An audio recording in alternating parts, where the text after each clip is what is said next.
సూర్య న్యూస్కు స్వాగతం. 24 గంటలు కాదు, ఒక సెకండ్లో మీ ముందుకు. చూస్తూనే ఉండండి నిరంతర వార్తా ప్రసారాలు. డ్రగ్స్, సైబర్ నేరాలపై అవగాహన.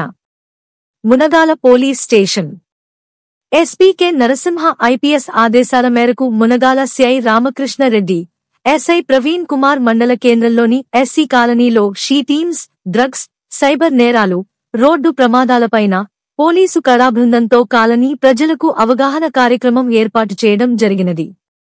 సిఐ రామకృష్ణరెడ్డి మాట్లాడుతూ, జిల్లా ఎస్పీ కె నరసింహ ఐపీఎస్ ఆధ్వర్యంలో డ్రగ్స్, సైబర్ నేరాలపై పటిష్టంగా పనిచేస్తున్నామని తెలిపారు. ప్రతి స్కూల్ కాలేజీలలో చదువుకునే విద్యార్థులు ఇంటర్నెట్ను సద్వినియోగం చేసుకోవాలి. సైబర్ మోసగాళ్ల వల్ల మోసాలకు గురి కావద్దు. బ్యాంక్ ఖాతా, ఏటీఎం కార్డ్ వివరాలు, ఓటీపీ వివరాలు ఇతరులకు తెలపవద్దు. ఇతరులు ఆశ చూపితే వాటికి ఆకర్షితులు కావద్దు. మెసేజ్లలో వచ్చే బ్లూ లింక్ అనుసరించి వ్యక్తిగత వివరాలు నమోదు చేయవద్దు అని కోరినారు. సైబర్ మోసాలపై 1930 టోల్ ఫ్రీ నంబర్కు ఫిర్యాదు చేయాలని అన్నారు. అలాగే వేధింపులపై 100కు సమాచారం ఇవ్వాలని తెలిపినారు. ఎవరైనా ఆకతాయిలు ఆడపిల్లలను, మహిళలను వేధింపులకు గురిచేస్తే Suryapet she team phone number 8712268656కి సమాచారం ఇవ్వండి. మీ యొక్క వివరాలు గోప్యంగా ఉంచబడతాయి అని తెలిపారు.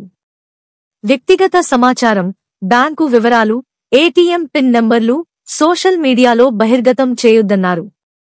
వ్యక్తిగత ఫోటోలను డీపీలుగా పెట్టుకోవద్దని చెప్పారు. మొబైల్ యాప్లలో వచ్చేటువంటి అనవసరమైన బ్లూ లింకులను క్లిక్ చేయొద్దు అని తెలిపారు.